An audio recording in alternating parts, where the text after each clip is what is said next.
نون league کے خلاف ایک گرینڈ آپریشن کا آغاز ہو چکا ہے۔ یہ میں آپ کو بڑے وثوق سے کہہ رہا ہوں، کیونکہ معاملات یہ ہیں کہ بتا تو دیا گیا ہے، کہہ تو دیا گیا ہے، لیکن جو نون لیگ سے جڑے ہوئے ہمارے دانشور ہیں، وہ ابھی تک یہ بات کہنے میں، لکھنے میں، بولنے میں ہمت کا مظاہرہ نہیں کر رہے، اور وہ اس لیے نہیں کر رہے کہ بہت سارے مفادات کی کہانی ہے، اور مفادات جڑ گئے ہیں۔ اب اسٹیبلشمنٹ کے بجائے ان تمام دانشوروں کے مفادات جڑ گئے ہیں نون لیگ کے ساتھ۔ اس کی ریزن ہے کہ پچھلے تقریباً 5 سالوں میں اتنا زیادہ انویسٹ کر دیا گیا ہے، اور ڈیجیٹل میڈیا میں، سوشل میڈیا میں، الیکٹرانک میڈیا میں، پرنٹ میڈیا میں اتنا زیادہ انویسٹ کر دیا گیا ہے کہ آپ سوچ بھی نہیں سکتے۔ میڈیا مالکان سے لے کے نیچے تک، اور نئے نئے میڈیا ہاؤسز کھڑے کیے گئے، اور نئے نئے ڈیجیٹل میڈیا ہاؤسز کھڑے کیے گئے تاکہ بیانیہ بن سکے، لیکن بیانیہ نہیں بن رہا۔ اور اب ان تمام دانشوروں نے بھی اور ان تمام میڈیا ہاؤسز نے بھی ہاتھ کھڑے کیے، ہینڈز اپ ہیں سارے کے سارے کہ جناب اس سے آگے ہم کچھ نہیں کر سکتے، اس لیے آپ اس نظام کو بدل سکتے ہیں تو بدل دیں۔ عوام کچھ نہیں سننے کے لیے تیار، آپ کا بیانیہ نہیں چل رہا، آپ کا بیانیہ زیرو ہو چکا ہے، تو برائے مہربانی اس جعلی نظام سے چھٹکارا حاصل کر لیں۔ یہ جو آپ نے گلدستہ اکٹھا کیا تھا 2 نمبر لوگوں کا، کرپٹ لوگوں کا، اس سے چھٹکارا حاصل کر لیں، اس سے جان چھڑوا لیں، تو ہماری جان خلاصی ہو سکتی ہے، ورنہ عوام کچھ سننے کے لیے تیار نہیں ہے۔ اب مسئلہ یہ ہے کہ جو بڑے بڑے نام ہیں، جو بڑے بڑے دانشور ہیں، وہ اب جڑ چکے ہیں نون لیگ کے ساتھ، جاتی عمرہ کے ساتھ، آل شریف کے ساتھ، اور وہ اب اتنا ظاہر ہے جب آپ مفادات حاصل کرتے ہیں تو پھر وہ کچھ نہیں ہو سکتا۔ اب ذرا آغاز کرتے ہیں۔ پہلی سٹوری جو ہے وہ ایک ہی چل رہی ہے، اور وہ ہے غیر ملکی خواتین کا معاملہ۔ غیر ملکی خواتین نے جو سٹیٹمنٹ ریکارڈ کروائے وہ آ چکے ہیں منظر عام پہ، لیکن وہ سٹیٹمنٹ آپ کو کہیں نظر نہیں آئیں گے، کیونکہ ان کو بیان کرنے کے لیے ہمت چاہیے، اور ان کے لیے اپنے صرف اور صرف آپ کو ملک کے لیے سوچنا پڑے گا، سارے جتنے بھی مفادات ہیں ان کو ایک سائڈ پہ رکھنا پڑے گا۔ تو ہم آپ کے سامنے شیئر کرتے ہیں، کیونکہ سوشل میڈیا پہ دستیاب ہیں، لیکن الیکٹرانک میڈیا پہ آپ کو وہ نہیں ملیں گے۔ اور چھوٹے چھوٹے پیس بڑی ہمت کر کے کچھ ہمارے دوست ہیں، کچھ ہمارے میڈیا ہاؤس ہیں، الیکٹرانک پرنٹ میڈیا، بہت کوشش کر کے چند سطریں ان میں سے دے رہے ہیں، لیکن وہ پورے دونوں خواتین کا جو پورا سٹیٹمنٹ ہے مجسٹریٹ کے سامنے، وہ آپ کے سامنے رکھتے ہیں۔ اور اس میں انہوں نے لکھا ہے کہ جو خاتون ہے اس نے اپنا نام، عمر، مذہب اور بتایا، اور ایک خاتون جو ہے وہ اسپین کی رہائشی پتہ اسپین کا درج کیا گیا ہے۔ یہ وہی غیر ملکی خواتین ہیں جو کہ اس وقت لاہور میں جن کے ساتھ زیادتی کی گئی، اور ان کو اغوا برائے تاوان کا انہوں نے مقدمہ درج کروایا، اور اس میں حکمران خاندان اور خاص طور پہ جناب نائب وزیر اعظم سمدھی میاں اور ان کی فیملی کے نام لیے جا رہے ہیں، اور ان کے کھرے جا رہے ہیں حکمران خاندانوں کے پاور کوریڈورز کے اندر تک۔ تو اب بات ذرا وہ کھل کر سامنے آ چکی ہے، ساری کی ساری بات سامنے آ گئی، اور بیان دینے والی خاتون نے اپنا نام، عمر، مذہب اور بتایا کہ وہ اسپین کی رہائشی ہیں، اور انہوں نے کہا کہ میرے ساتھ بھی وہی کچھ ہوا جو دوسری خاتون کے ساتھ ہوا۔ خواتین کا نام ہم جان بوجھ کے نہیں لے رہے، جو دوسری خواتین کے ساتھ ہوا، کیونکہ 2 خواتین تھیں۔ اور انہوں نے کہا کہ جو واقعات ہیں ان کے مطابق 4 مسلح افراد جو ہیں وہ رات کے وقت گھر میں داخل ہوئے، انہیں باندھا، ایک کمرے میں رکھا، اور انہوں نے کہا کہ ایک شخص جسے وہ کالے لباس والا، انہوں نے کہا ایک بلیک لباس والا، جی بلیک ڈریس میں تھا، انہوں نے کہا کہ ان پر جسمانی حملہ کیا اس بلیک لباس والے نے، اور انہیں مارا پیٹا اور ان کے ساتھ زیادتی کی۔ بیان کے مطابق ایک شخص رضا ڈار آیا اور گھر میں موجود کمپیوٹر، رقم اور پاس ورڈ کے بارے میں سوالات کرتا رہا۔ خاتون نے بتایا کہ انہیں، یہ مجسٹریٹ کے سامنے اسٹیٹمنٹ ہے جی، خاتون نے بتایا کہ انہیں مختلف کمروں میں منتقل کیا گیا، دھمکیاں دی گئیں، اور اگر رقم نہ دی گئی تو انہیں قتل کر دیا جائے گا۔ وہ کہتی ہیں کہ حملہ آوروں میں سے ایک انگریزی اچھی طرح بولتا تھا، اور جبکہ دیگر جو ہیں زیادہ تر اردو میں بات کرتے تھے۔ بیان کے مطابق بعد میں ان کے ساتھ مزید جنسی حملے کیے گئے، جس کے بعد انہیں دوبارہ دوسرے کمرے میں لے جایا گیا، اور خاتون نے بیان دیا کہ ایک حملہ آور نے دوسرے نسبتاً کم عمر شخص کو بھی ان کے ساتھ زیادتی کرنے کا کہا، لیکن اس نے انکار کر دیا، اور ان کے مطابق انہیں پوری رات ایک کمرے میں قید رکھا گیا اور صبح پھر ان کے ساتھ جنسی حملے اور بدسلوکی کی گئی۔ وہ الزام لگاتی ہیں کہ انہیں مسلسل جسمانی تشدد اور جان سے مارنے کی دھمکیاں بھی دی گئیں، اور بیان کے مطابق ایک موقع پر حملہ آوروں نے تیز دھار آلے کے ذریعے انہیں خوفزدہ کیا اور کہا کہ اگر تاوان نہ ملا تو انہیں شدید نقصان پہنچایا جائے گا، اور خاتون نے کہا کہ ان کے والد مسلسل تاوان بھیج رہے تھے، جس کے بعد بعض اوقات حملہ آوروں کا رویہ وقتی طور پر نرم ہو جاتا تھا، اور بیان میں محمد رضا ڈار کا نام دوبارہ آتا ہے، اور انہوں نے کہا کہ وہ کبھی کبھار کمرے میں آتا تھا، موبائل فون کے پاس ورڈ اور کاروباری معلومات مانگتا تھا، اور متاثرہ خاتون سے کہتا تھا کہ وہ اپنے رابطوں سے بڑی رقم تقریباً 7 لاکھ امریکی ڈالر مانگے، اور پھر خاتون نے یہ بھی بتایا کہ جی وائس نوٹس بھی بھجوائے تاکہ رقم اکٹھی کی جا سکے۔ خاتون نے مزید کہا کہ بعد میں انہیں دوبارہ دھمکیاں دی گئیں اور ان پر جسمانی تشدد کیا گیا، اور بیان کے مطابق جی انہوں نے کہا کہ آخری دن انہیں کچھ دیر کے لیے دوسری متاثرہ خاتون سے، یعنی کہ ان کی جو کولیگ ہیں، ان سے ملنے دیا گیا، جبکہ حملہ آور اس دوران ویڈیو کال بھی کر رہے تھے، اور اس کے بعد بیان میں کہا گیا ہے جی کہ خاتون نے کہا کہ اس کے گاڑی آتی ہے، ایک گاڑی کہ وہ اب گھر جا سکتی ہیں۔ ان کے مطابق رضا ڈار گاڑی چلا رہا تھا، جبکہ دوسری متاثرہ خاتون پچھلی نشست پر بیٹھی تھی، اور خاتون نے کہا کہ انہوں نے گاڑی میں اپنے پاسپورٹ دیکھے اور موقع ملنے پر انہیں اپنے پاس محفوظ کر لیا۔ ان کے مطابق راستے میں انہیں شبہ ہوا کہ گاڑی آہستہ ہو رہی ہے جی، انہوں نے کہا کہ شبہ ہوا کہ گاڑی انہیں سیدھا ایئرپورٹ نہیں لے جا رہی، بلکہ رضا ڈار فون پر اردو میں کسی سے ہدایات لے رہا تھا، اور خاتون نے کہا کہ ایک موقع پر گاڑی کی رفتار کم ہوئی تو دونوں خواتین گاڑی سے نکل گئیں اور لوگوں سے مدد مانگی اور ٹریفک پولیس کو بلایا۔ وہ کہتی ہیں کہ ابتدا میں انہیں پولیس پر اعتماد نہیں تھا، لیکن بعد میں دوسری پولیس ٹیم آئی جس نے انہیں اپنی تحقیقات سے آگاہ کیا، جس کے بعد وہ خود کو محفوظ محسوس کرنے لگی، اور خاتون نے کہا کہ ان کی محمد رضا ڈار سے پہلی ملاقات سنگاپور میں ایک کرپٹو ایونٹ میں ہوئی تھی۔ ان کے مطابق بعد میں رضا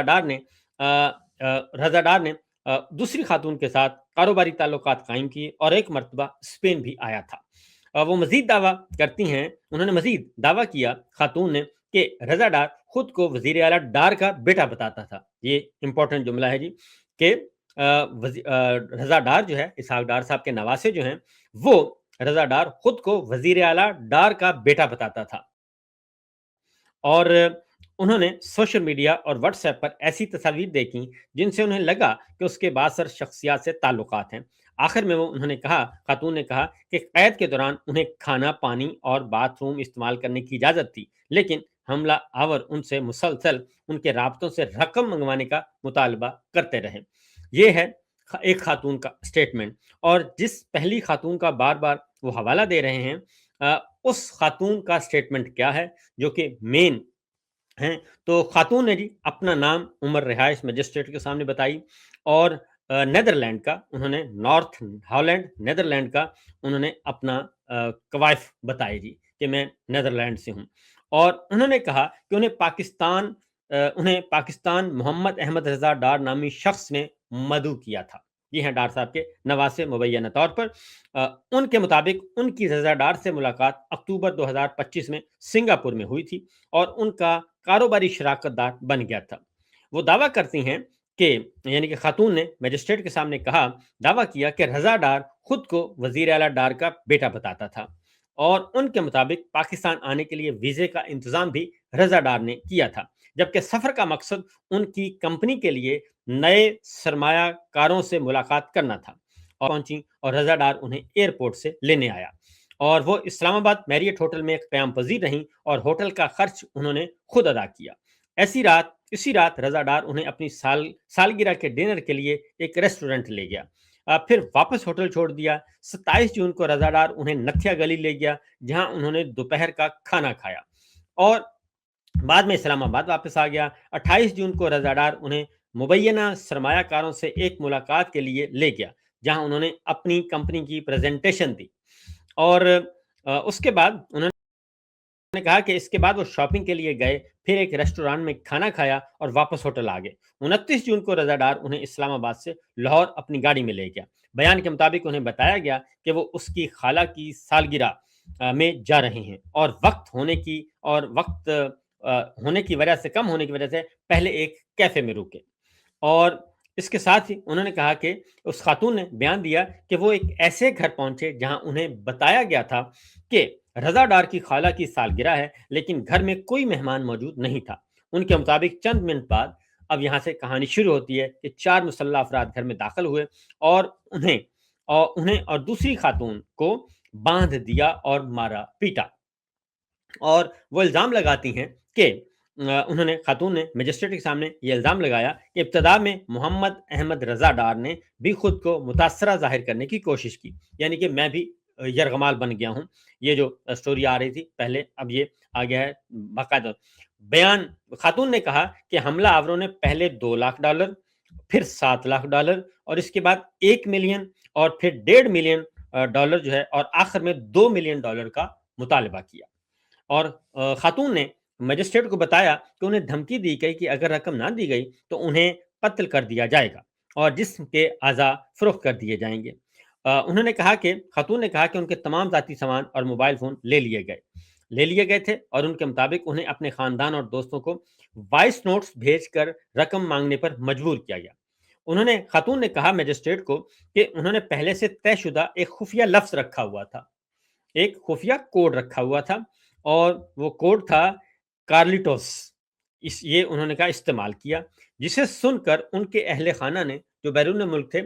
انہوں نے اس خفیہ لفظ کو سنا جو پہلے سے طے شدہ تھا، خاتون کے مطابق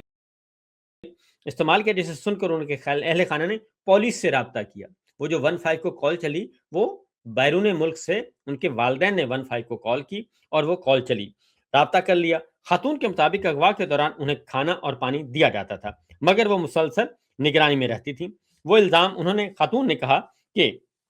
ان کے موبائل فون کے ذریعے $17,000 ایک کرپٹو والیٹ میں سے منتقل کیے گئے، اور بیان کے مطابق 30 جون کی صبح رضا ڈار نے انہیں بتایا کہ سرمایہ کار ان کی کمپنی میں سرمایہ کاری کریں گے، لیکن مزید $7 لاکھ کا انتظام بھی کرنا ہوگا۔ اور خاتون کے مطابق رضا ڈار بار بار آ کر کہتا تھا کہ وقت کم ہے، اور اگر رقم نہ ملی تو پہلے دوسری خاتون کو مار دیا جائے گا۔ خاتون نے مزید الزام لگایا کہ ایک حملہ آور نے ان کے ساتھ زیادتی کی، اور بعد میں انہیں تیز دھار شیشے کے ٹکڑے سے شدید نقصان پہنچانے کی دھمکیاں دی۔ اور اس کے بعد انہوں نے کہا کہ یہ سارا سلسلہ جب ہوا تو اگلی بات خاتون نے مزید کہا کہ تقریباً 20 منٹ کے بعد ہی شدید نقصان پہنچانے کی دھمکی دی، اور پھر 1 جولائی کو کہانی آگے بڑھتی ہے، اور انہوں نے کہا کہ میری والدہ کے لیے دوبارہ وہی آواز میں ایک نوٹ ریکارڈ کروایا گیا، اور اب وہ مجھے مخصوص ہدایات کے ساتھ اپنی والدہ کو فون کرنے کی بھی اجازت دے رہے تھے۔ مجھے اس اسکرپٹ کے علاوہ کچھ کہنے کی اجازت نہیں تھی جو کچھ لکھ کر دیا جاتا تھا، اور جس میں مزید رقم مانگنی تھی، اور اگر میں ایک بھی غلط لفظ کہتی تو وہ مجھے مارتے اور بندوق میری ٹانگ پر رکھ دیتے۔ کالے کپڑے پہنے ہوئے ایک شخص نے مجھ سے زیادتی قائم کرنے کا مطالبہ کیا، یعنی کہ جنسی تعلق قائم کرنے کا مطالبہ کیا۔ میں نے انکار کر دیا، لیکن اس نے پھر بے لباس کیا، اور اس کے بعد پھر نازیبا حرکات شروع کر دیں، اور انہوں نے کہا کہ میں نے زور سے چیخنا شروع کر دیا، اور اس نے پوچھا کہ میں کیا میں ان میرڈ ہوں؟ تو میں نے کہا کہ ہاں میں ان میرڈ ہوں۔ حالانکہ انہوں نے کہا کہ یہ بات سچ نہیں تھی۔ اس نے میری بات مانی اور پھر رک گیا۔ 1 جولائی کے دن انہوں نے مجھے کھانا کھانے کے لیے میرے ہاتھوں کی رسیاں کھول دیں۔ اب انہیں مجھ پر زیادہ اعتماد ہو گیا تھا کہ میں انہیں کوئی نقصان نہیں پہنچاؤں گی، اس لیے وہ مجھے کمرے میں زیادہ دیر اکیلا چھوڑنے لگے، اور کبھی کبھی میں باتھ روم جا سکتی تھی اور ہاتھ کھلے ہوتے تھے تاکہ میں خود کو اچھی طرح صاف کر سکوں، اور انہوں نے مجھے زیر جامہ تبدیل کرنے کی بھی اجازت دے دی۔ ایک موقع پر دوپہر کے آغاز میں رضا اور ان کے سربراہ جو باس ہیں گھر میں موجود نہیں تھے۔ انہوں نے مجھے بغیر بندھے ہوئے ہاتھوں سے ڈرائنگ روم میں چلنے اور جسم سیدھا کرنے کی اجازت دے دی۔ میں نے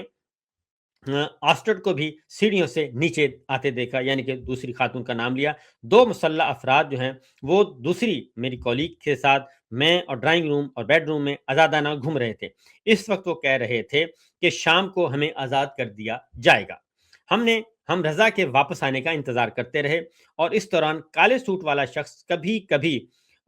جو دوسری خاتون کو اوپر لے جاتا تھا اور میں اس کی چیخیں سن سکتی تھی۔ پھر وہ دونوں واپس نیچے آتے تھے اور وہ اپنے خاندان اور دوستوں سے ویڈیو کال کرتے، ہمیں دکھاتے، ہنستے اور اردو میں کافی دیر تک باتیں کرتے۔ تقریباً 3 گھنٹے بعد رضا واپس آیا اور اس نے کہا کہ اس نے تمام رقم باس کو ادا کر دی ہے اور اب ہم جا سکتے ہیں، اور انہوں نے ہماری الیکٹرانک ڈیوائسز اور زیورات گاڑی میں رکھ لیے جیسا کہ دو مسلح افراد نے کہا تھا۔ مجھے یاد ہے کہ ایک شخص کی عمر تقریباً 46 سال تھی اور کالے سوٹ والے کی عمر تقریباً 36 سال تھی، اور انہوں نے مجھے کہا کہ باس اور رضا کو الیکٹرانک ڈیوائسز کے بارے میں کچھ نہ بتاؤں اور بدلے میں وہ ہمیں محفوظ رکھیں گے۔ وہ گاڑی سے باہر گئے اور ہمیں ہمارے سوٹ کیس اور بیگ گاڑی میں رکھ دیے۔ رضا نے کہا کہ ہمیں جلدی جانا ہوگا اور اس نے میرا موبائل فون واپس کر دیا۔ میں نے اپنی والدہ کو فون کیا اور ان سے پوچھا کہ ہم کہاں محفوظ رہ سکتے ہیں۔ میری والدہ نے اصرار کیا کہ ہم ہوائی اڈے چلے جائیں، ایئرپورٹ۔ رضا کہہ رہا تھا کہ وہ ہمیں ہوائی اڈے لے جا رہا ہے، لیکن میں اپنے موبائل پر راستہ بھی دیکھ رہی تھی۔ ہمیں معلوم ہوا کہ وہ جھوٹ بول رہا ہے، اور وہ کہنے لگا کہ پولیس ہمارے پیچھے آ رہی ہے، لیکن ہمیں اس پر اعتماد نہیں تھا۔ اس نے کسی کو فون کیا اور کہا جی باس، اور اپنی لوکیشن بھیج دی۔ وہ بہت آہستہ آہستہ گاڑی چلا رہا تھا۔ جب ہم زور زور سے چیخ رہے تھے کہ جلدی ہوائی اڈے چلو، میری والدہ نے فون پر کہا کہ رضا پر اعتماد نہ کرنا۔ ہم رضا سے بار بار کہتے رہے کہ گاڑی روک دے تاکہ ہم باہر نکل سکیں، مگر اس نے ہماری بات نہیں مانی۔ پھر ہماری گاڑی آگے والی گاڑی سے ٹکرا گئی اور کچھ دیر کے لیے رکا، تو میں اور میری دوسری کولیگ جو ہے خاتون فوراً گاڑی سے نکل کر چیختے ہوئے ایک میکینک کی گاڑی کی دکان میں بھاگ گئے، اور ہم دونوں نے پاسپورٹ اٹھا لیے اور میں نے ہمارے موبائل فون لے لیے گاڑی سے، اور میں نے اپنے والدین کو فون کیا اور پولیس بلانے کو کہا۔ انہوں نے مجھے کئی فون نمبر دیے، لیکن اس دوران ایک ٹریفک پولیس اہلکار نے ہمیں بچا لیا۔ اس نے متعلقہ لوگوں کو بلایا، پولیس آئی اور ہم ان کی گاڑی میں بیٹھ گئے اور مسلسل چیختے رہے کہ ہمیں ہوائی اڈے لے چلیں۔ اپنے صدمے کی وجہ سے ہمیں پولیس پر بھی اعتماد نہیں تھا، حالانکہ وہ اچھے پولیس اہلکار تھے۔ انہوں نے ہمیں پرسکون کرنے کی کوشش کی اور ایئرپورٹ کی طرف روانہ ہوئے۔ راستے میں ہوائی اڈے کے قریب انہوں نے گاڑی روکی تو میں اور میری کولیگ دوبارہ گاڑی سے کود گئے۔ پھر ایک اور پولیس گاڑی آئی جس میں ان کے افسر بھی موجود تھے، اور انہوں نے ہمیں وہ شواہد دکھائے جس پر وہ 2 دن سے ہمارے کیس پر کام کر رہے تھے۔ اور اس طریقے سے یہ جناب جو سٹیٹمنٹ ہے یہ آیا ہے، اور یہ سارے کے سارے معاملات اس طریقے سے ہوئے ہیں۔